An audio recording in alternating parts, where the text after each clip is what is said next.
Do you have those non-readers who you just can't seem to budge, or those kids who are at that A, B, C, D reading level and you aren't sure what is going to ever get them to move? Well, tonight I've got the three ingredients for a strong guided reading session for these types of kiddos, whether they're beginners or they're just considerably behind. These three features of a guided reading session can set your mind at rest and will let you see your student accelerate. So I'm excited to share them with you tonight. Hi, I'm Dr. Marnie Ginsberg of Reading Simplified, and we're going to be talking about how just three elements of guided reading that you could do every day, every time you meet with a group, a small group, or with a kid one-on-one, will help you improve that kid's reading rapidly. And it will also reduce the stress you feel for what to teach, because there's so many variables, there's so many questions that we have as teachers, and we're given so much to do. I think if you keep these three features of a guided reading session, particularly for those early readers, if you keep this in mind, you'll find that it's a lot less burdensome for you. And that's really in keeping with our mission here at Reading Simplified, where we help classroom teachers or parents or homeschool parents, grandparents, mentors, tutors, anyone who's teaching children to read. We help you streamline the reading instruction and at the same time accelerate students' reading achievement. So I'm excited to share these three tips with you tonight. Let me know where you're from and who or what you teach. I would love to hear from you guys. Okay, so we've got some folks in the house. Hi, Jennifer. Welcome back. She's in Arizona, and Fatima is up late in South Africa. Welcome back. And I'm not sure if Mashfika is here right now, but welcome back. And so we are also in the midst of a special end of year challenge. And if you know about this, I hope that you'll be willing to share what's been going on with you as if you've been participating. So let me share a little bit about the end of year challenge and how it fits in with our topic tonight, 3 ingredients for guided reading for beginners. So let's see if this little button change will work. Okay, yes, last week we kicked off the end of school year 20-day challenge, and this is particularly appropriate for those of us in the Northern Hemisphere. The school year is winding down, and the whole idea of this end of year challenge is that those kids who are behind or struggling, or we just haven't quite gotten them to where we want them to be, we can do something special and different for them at the end of the year. And as we do something different and unique for them, we will see their reading achievement go up, and we will see our attitude about the end of school year go up as well, because the end of school year, as I don't even need to tell you, is very tiring, exhausting. You get worn down. You just are counting down the days, right, till it's over. Well, here's a way of turning that on the tables on that problem. If you have the opportunity to come each day to your school day with the excitement of seeing a struggling reader move ahead a level, or with a new insight, or with some new motivation, or with some new phonics or sight words learned, it will potentially change the dynamic of the end of the school year. But of course, we have a lot of folks in Australia, New Zealand, and South Africa who are also participating. They still have a long way to go. So either way, this challenge can work for you, because we're providing lesson plans, complimentary lesson plans. Who doesn't want that? These are particularly appropriate for beginners, like I said, or strugglers who are around that late in kindergarten or early first grade reading level. But if you don't have that type of reader, you can still apply the format, or you can choose maybe the 4th week in these plans to better suit your circumstance. So when you participate in this challenge, you will get these lesson plans up here on the screen, 4 weeks of them. Doesn't that sound good? So some of you have already been participating, And some of you have already commented on this blog post, and I'm so thankful for that. But if you don't know about it, here is a link to go and snag that freebie. Okay, so let me show you what you get when you participate in the end of the year challenge. And for those of you who are already doing it, take this time while I explain it to others to fill out a little comment about what you've experienced so far as you've tried these new activities, or as you've maybe zeroed in your focus on those kids using this as your framework. I'd love to know what's gone on since we last talked. So if you participate in the end of year challenge, you'll get these lesson plans. That was week 1. This is week 2. And here's week 3. And here's week 4.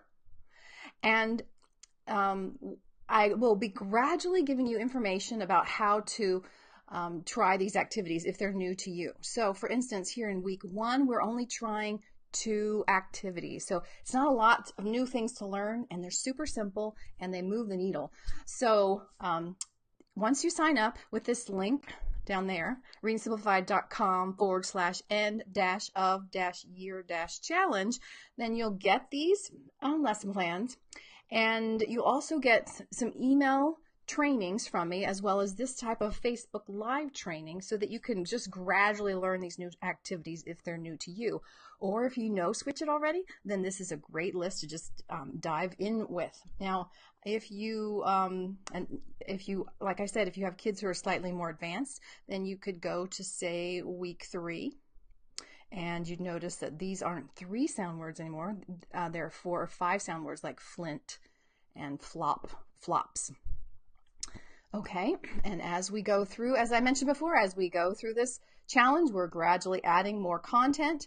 So week 2, we're talking about adding in guided reading. And that's how we come to have this topic tonight about how to help beginning readers with just a 3 simple step lesson plan, particularly for the guided reading part when the kids are practicing their reading out loud.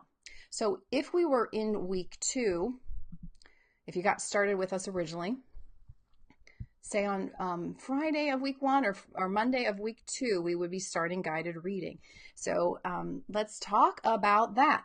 A lot of times when our kiddos are behind, actually, let me just take a pause there. Let's see who we've got in the house before we keep going, okay? Also, I see some hearts from Jennifer. She's teaching first grade ELL kids, and she's made a lot of headway with these activities. Hi, Susan. Welcome back, Joanne. She's teaching learning assistance. And Jennifer just has 1 more day. Oh, wow. That's a great comment to bring up there, Jennifer. I would love to know, for those of you who are in the Northern Hemisphere, how many more days of school do you have left? We've got about 17, I think, here for my kids. So Jennifer is going to share with us how it's going.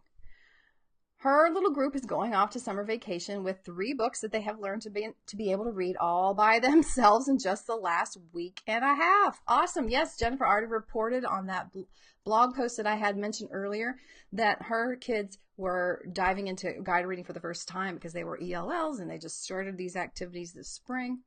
For most of them, these are the first books that they have been able to read completely unassisted, and that's kind of what we're going to share tonight. She feels so proud at sending them off with the attitude that they are now finally readers. Yay! They are so proud of themselves, and I can't thank Reading Simplified enough for helping me teach them how to break the code. Great summary. You're welcome. We're so excited that you are part of this community, Jennifer. Yes, the activities that you'll find in the end of year 20-day challenge are just what she says. They are designed to strategically help kids break the code and start to recognize words more and more automatically, develop a sight word vocabulary, become fluent, et cetera, then become real readers. Peggy says she's just got 2 more days left of school. Awesome. This week, huh? And Susan, you're in North Carolina and you've got 8.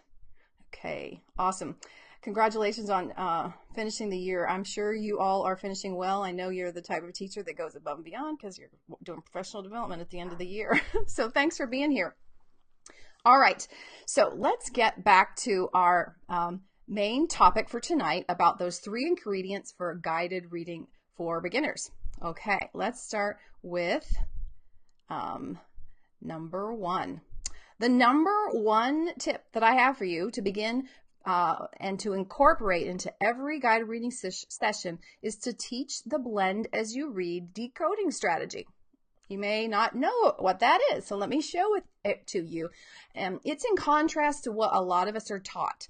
A lot of us are taught to teach our kids what I call the sound, sound, sound word approach. So the kid reads the word like hat, and they go ha, ah, t. And then the last thing they remember is the t, so they say tongue, or they say all sorts of crazy things, or they just struggle with blending it. Or maybe they can do 3 sounds, but they kind of get broke. Everything starts to break down at 4 sounds or 5 sounds. So whether your kids struggle with blending with 3 sounds or 4 sounds or 5 sounds or multi-syllable words, this strategy of blend as you read is a pretty strong cure-all for that problem. And I encourage you to give it a try. It will give your non-readers that entree into the code. So there's 2 things that I encourage you to do to teach the blend as you read strategy. First, I encourage you to teach it in the context of word work activities. And we call that word work activity Read It. So I'm going to show you a video example of that. And then I also encourage you to do the same thing, encouraging your kids to blend as you read while they're reading a new text. So both of those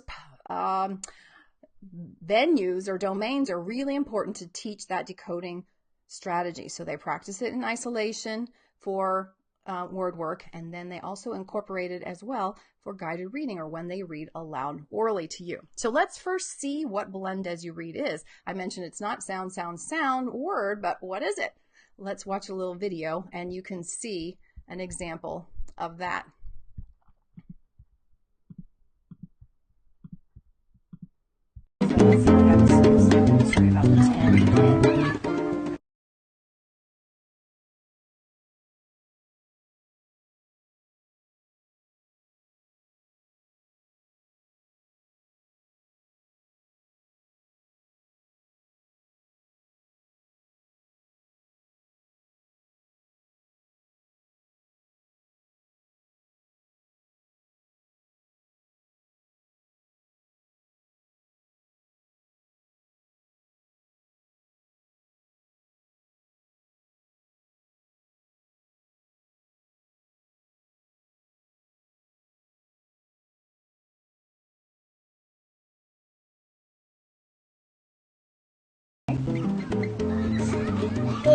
Remember like a sound, yeah, and then hold it.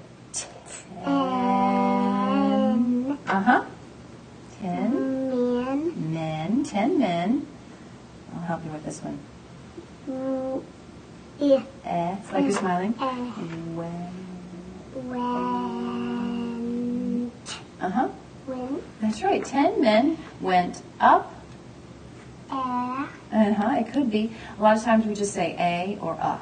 10 men went up a hill. They went up a hill. So 10 of them went up a hill. There they waited very, how did they wait? They waited very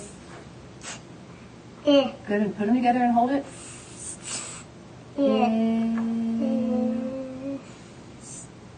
You had hold this sound. Still.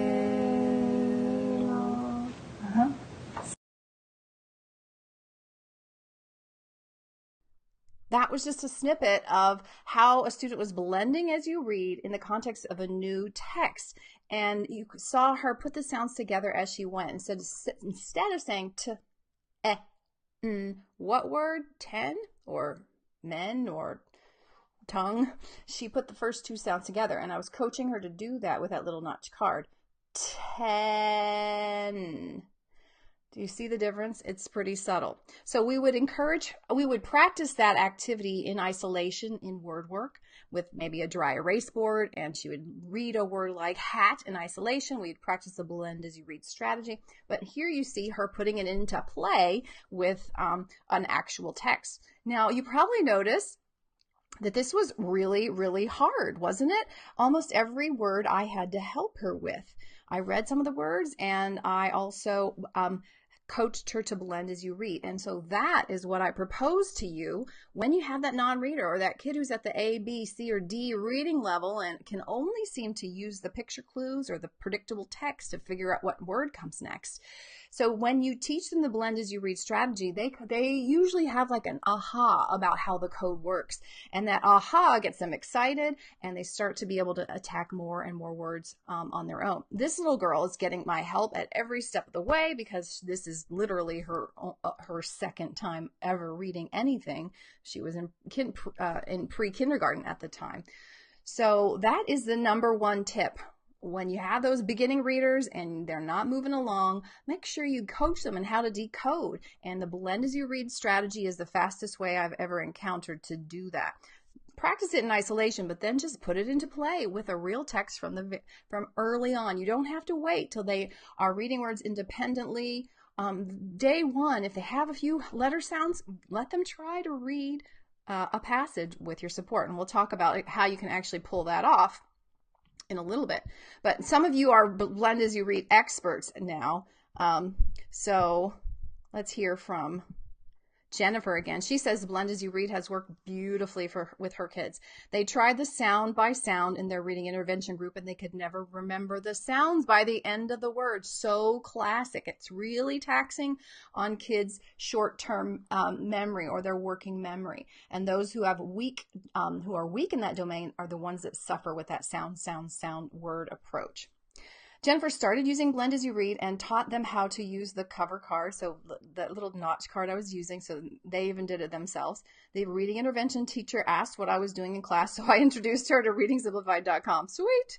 Thank you. And who else has been doing blend as you read? Debbie is teaching her grandson, and she realized she's been doing this all along with JM as we read together. It can be natural for many of us, except for the people that are being led by reading series that tell us to do something different. Debbie says she didn't connect it with blend as you read. I just kept adding on sounds until he could figure out the word. Brilliant. I'm so glad that's working for you, Debbie. That's awesome. So that is step one. All right. Practice blend as you read in isolation, but then put it into play early on with a real text, mostly decodable text. These texts that noticed that she was reading had a lot of 3-sound words. Sometimes teachers are afraid of that because they think that kids are going to be doing that forever. But I don't find that to be the case when you use the Reading Simplified type strategies. They spend, for sure, some good chunks of weeks, maybe some months on mostly decodable text, not exclusively. And then, however, they learn how to decode so well, and through rereading multiple times, they develop a strong sight word vocabulary. And then much earlier than traditional programs, they're able to get into authentic literature. They have the tools at that point. So if you give them a period of controlled vocabulary or controlled text types, they will probably benefit when you do that, because they'll be exposed to something that they can handle. They'll be able to succeed with 3 sounds, and then you'll move to 4 sounds, and then you'll throw in advanced phonics like the long O or the long E, and you gradually increase the difficulty of the vocabulary in the text as their skills improve. And before you know it, they're off to the races with decoding and high frequency sight words. And Peggy is trying to use blend as you read, but she also points out she really has to concentrate to make sure she doesn't say the letter and say the sound instead. I know. I remember when I first tried something similar to this 20 years ago, I was just catching myself all the time. My students love the blend as you read. It happens so often that kids are like I said, that aha, it's something they just miss, and everybody else around them is getting it and they're not. And when you coach them to do it this way, it's like a revelation. It's really important for, say, probably the maybe 40% of our population that doesn't have strong phonemic processing, phonological processing, sound-based processing, or weak memories, particularly auditory memories. They really could benefit from this strategy. So what's number 2? That was number 1. The second tip that I recommend for guided reading when you're working with a beginner is to buddy read the hard words. So what do I mean by that? We're going to start our kids really quickly from the get-go with real text so they feel great about themselves, and yet, they can't read all the words, especially if they don't have any sight words or they have never decoded a word in their life. That's okay. Day one, start them with a text like that I just showed you and read maybe 95% of the words, or maybe read 75% of the words for the student, or maybe read 50% of the words. Whatever the proportion may be, it will vary depending on the context, how many kids you got with you, and the kids' motivation or frustration levels. But I'll show you this example again. Watch how hard this young girl is working, and how much I'm helping her and how much she cannot do without my help, and yet she keeps persisting. But also notice that some words I just give her. So that's what I mean by buddy read. You might ask the child to read one word per page. You might ask the child to read one word per book. Whatever is the beginning level that kid can handle is what you want to do, so they get straight into a book. A lot of reading programs have us make sure that our kindergarten students know all the letter sounds and that they can do phonemic awareness at up to a certain level and maybe memorize a few sight words, and it's only then that we show them a book for them to read themselves, other than play or pretend. But you don't have to do that. You can, with the buddy reading and with the blend as you read, if your students know just a handful of letter sounds, they can do something, and that something thrills them and they want to learn more. And so you get a lot more activated brain power, is what I call it, because they're excited. Every kid who's coming into our schools knows that it's time to learn to read and they want to be successful. So when you give them something that they are going to read and they're going to feel like they did it, they're much more likely to have a feeling of success, and then you'll get that positive snowball from their feeling of success. So let's watch another little clip, a continuing of that clip. Notice how, again, I'm doing the blend as you read, but also doing some buddy reading where I don't make her do all the work.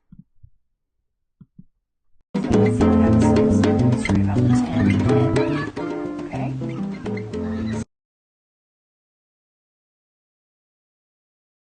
They waited very still. So they went up on the hill and then they waited. And then let's see who's.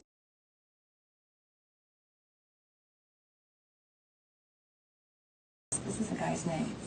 And like an egg. Seth.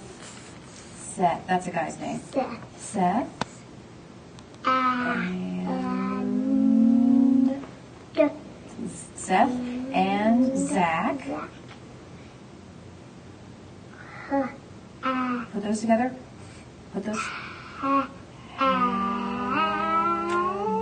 Good. Seth and Zach had their. Put them together. Seth and Zach had their fill. So they went up a hill and waited very still, and those two had their fill. There was that shared buddy reading element there. So she was working hard for some of it, but then the teacher's teaching some of them or providing some of the words. So whatever balance works for those beginners. I really continue this basic format for kids for many, many years, or months, I should say. So I might have a fourth grade reader and who's working really hard, fourth grade even reading level, working really hard, and he gets to some foreign name and I've heard it before. I might just give them the name of that person instead of having to try to decode, and they probably won't know the correct way to pronounce it. So it's kind of a pattern that we use probably as parents and teachers, but I just want to encourage you to kind of identify what it is, label it, be sure you're doing it, and use it with power to start kids earlier than you think. That's one of the key take-homes tonight, is that a lot of kids can read with the right context, and I mean the right type of book and the right teacher's level of support. So if you had a group of kids, one kid might read one word and the other kid might read the next word and another kid might read the next word. It would be super long to get through just one sentence. maybe you would read the first sentence as a teacher and then have one child read the word at the end, and then you read the next sentence and the next child would read one word at the end. So there's still there's definitely good ways of using this with small group instruction. It's just nice for the purposes of this video to see what it's like in the minutia in that one-on-one environment. And Susan says, love the buddy read for those early readers. Yes, it's the way of getting some success really quickly. Okay, so we've been talking about decoding really and cracking the code and having them recognize words. But the third thing is really important for beginning readers, and I want you to include it with all of your guided reading sessions, is to make sure you help those kids develop a brief summarization at the end. So they read a passage, and that one, the 10 Men, that's a really corny passage. Sometimes decodable texts are corny, but there's still a basic plot. So ask the student to summarize it. I think that's one of the most important things that we can do at the end of our reading sessions. Even if it's a super short summary, even if it's not perfect, get the student to articulate it. And what happens with young readers is that they give a partial answer, right? So you might, if you're doing the three little pigs, what was the story about? It was about the 3 little pigs. Okay, you're right, but what actually happened? Like who were the main characters, and what was the problem? What was the solution? So we draw that out. So if the students just said 3 little bears, or 3 little pigs. Which one was I doing? Let's do 3 little pigs. Okay, then the teacher would prompt them to elaborate on that. Yes, 3 little pigs. And what was the 3 little pigs problem? And then hopefully the students elaborate on that. And if they don't finish the solution to the problem, then encourage them to ask to finish that. Okay, so how did they get out of that problem with that wolf? And so we draw the summary out, and then I don't always remember to do this, but I think it would be wise to have the students circle back around and restate the summary that they've created. So through your teacher drawing out and scaffolding, you get them to create a summary. But it would be super good when they're able for them to be challenged to then try to restate it in their own words. And so what's happening with the summary? First of all, we're teaching them that reading isn't just about the hard work of decoding, which can derail kids into missing the point of reading. It's about getting meaning, right? Secondly, it is a very challenging thinking skill. And it's really the fundamental skill that we need as readers. We pay attention to a text, and we need to translate it into something that's a briefer version of it in our mind. That's basically summarization. And then whatever we took in, we use either to persuade or to remember and be amused or to write about. We have to kind of take the information that we read and make it our own. And a brief summary is the best foundational comprehension strategy skill that kids need to develop. So slip that into every guided reading session when you can. And Susan says, yes, yes, yes. They have such a hard time on the retail. I know. It's quite amazing. And so you can teach them the elements of a story, like the characters, the problem, the solution, but I don't think you need to make it that complicated. Just keep reminding them, particularly when you're in a narrative, now, who was this about and what was their problem? And if you do that, day after day, who was this about? What was their problem? How was it solved? They'll start to internalize that structure, and they'll be able to reproduce their own summary. So that's tip number 3. End every guided reading session with a summarization, even if it's a corny little passage like this one that I'm going to show you. So let's watch this young girl pull out a summarization. And notice I forgot to ask her to restate it in her own words, but I think that extra step is very taxing cognitively for the kids, encouraging them to articulate orally. It's another level of difficulty, but I think it's really powerful when you can squeeze it in. Story about the 10. We don't know. So tell me what happened in this story. What happened in the beginning? 10 men were climbing up a hill. Yes. And what happened to different groups? What are some things that happened to each pair? 2 got ill. Mm-hmm. 2 fell down. Mm-hmm. 2 didn't notice. Yeah. Yeah.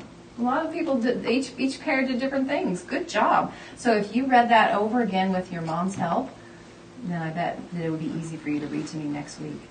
You want to try one line? I'll read this line again to you, and then I bet you can read it pretty easily to me. Okay, ready? 10 men went up a hill. 10 men went up a hill. That was so easy for you. Good job. Okay. Thank you. I just threw that in at the end. That's just a nice way to recap a lesson. Get a little bit of rereading in as much as you can so that she builds some confidence and builds some fluency, but also maybe a little more automaticity with some of those words. Maybe they'll become sight words. So that's a typical pattern that we teach here at Reading Simplified. So tonight, I hope that these 3 tips for how to make guided reading more effective and less stressful for you will be something that you can give a try if you haven't already. And again, what were these 3 tips? First, let's see if I can pull it up. Oops, we'll get there. Teach the blend as you read decoding strategy. Help the students not to do sound like but to put the sounds together as they go from the very beginning. And kind of hold the vowel. That's the trick. Sun, and you'll solve a lot of problems. Teach that to them in isolation with word work activities like on a dry erase board, but then also coach them to do it in the context of reading real text. That's the tip number 1. Okay, tip number 2 was jump right into challenging text, even if you have a beginner or someone who just seems completely blocked. Don't give them a predictable text. Give them a text that's mostly decodable and just support them by buddy reading and let them read the words like sun and hit and if and in, and you read a lot of the other words, and gradually the proportion of what you read and what they read changes. They keep reading more and more and more.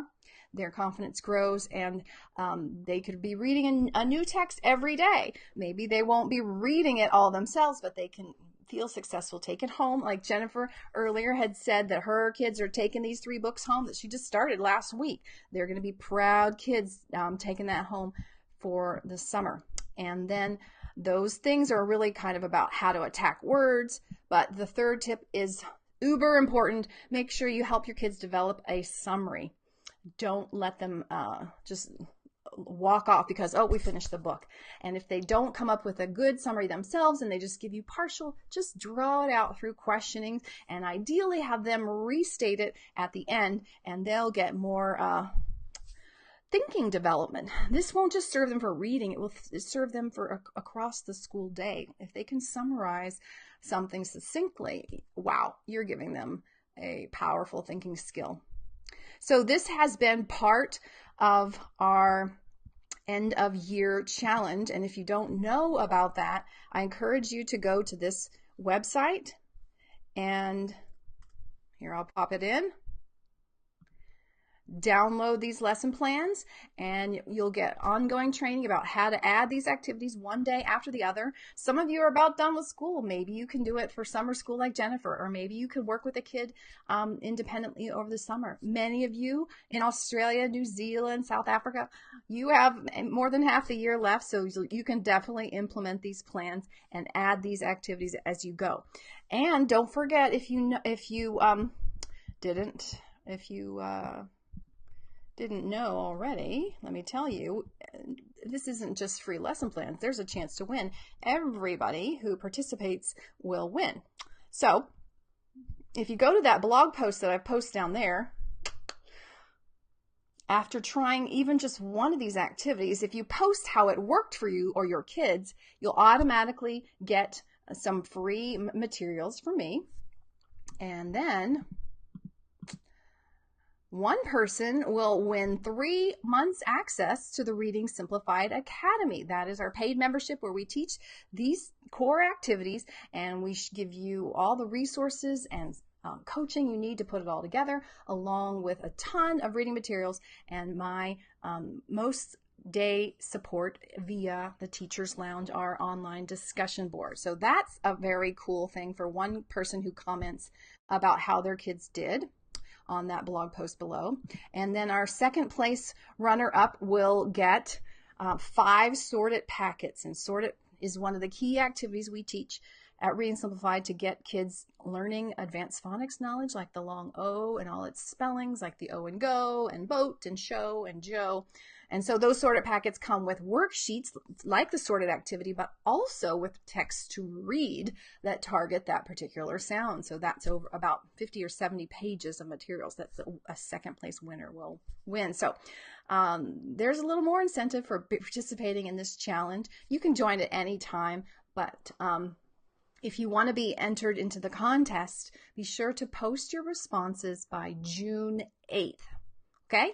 Friday, June 8th, and then we'll select the best comments to win the first and second prize. And we've got some questions, and then we'll call it a night. So Debbie is asking about, am I going to open up the Academy soon, or do we have to get on the wait list? Okay, great question, Debbie. If you are part of the end of year challenge, you should have email access to a link that will allow you to get in. And if it doesn't, email me and we'll get you a better link. We do have a wait list, but for those of you who are participating in this challenge, it's kind of a back door that we're opening up right now. So I would love to see you, Debbie, and then anyone else who is curious to learn more about this system and how it can save you time and accelerate your readers. That's what we're all about. Okay. Susan was asking, where did the passage come from? That's part of the Reading Simplified Academy, Susan. Good question. We have decodable text to fit with each level. Let me show you, for instance. This is our streamlined pathway, which is just a kind of a one-page scope and sequence. And so that one was, I think it was from the first unit where we would teach short A and short I. You notice there was a lot of the short, oh no, you know what? It had the E in it, 10 men on a hill. So it would have been step 2 where they'd already learned A, I, and they would have been on to O and E. So with each level, we have reading material that corresponds to the target sound they're working on. Good question. Okay. Well, thank you all for being here tonight. Make sure you participate in that challenge if you haven't already. And also share this with your friends if you think this could be helpful for them. We are here live every Tuesday night at 8 p.m. Eastern, sharing about how to streamline your reading instruction and accelerate students' reading achievement. So I look forward to seeing you next week. Good night.